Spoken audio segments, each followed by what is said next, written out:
1950 ಮಾಡಲ್. ಇದು ಪೆಟ್ರೋಲಾ?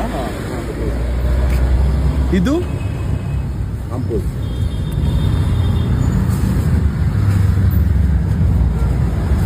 ಇದು hand break. ಇದು ನೋಡ್ರೆ ಏರೋಪ್ಲೇನ್ ತರನೇ ಸೆಟಪ್ ಇದೆ ಇಲ್ಲಿ ಫುಲ್ಲು. ಕೀ ಸ್ಲಾಟ್ ಇದು ಇಂಗ್ಲೆಂಡ್ ಇಂಪೋರ್ಟೆಡ್ ಮಷೀನ್ ಅಲ್ಲ?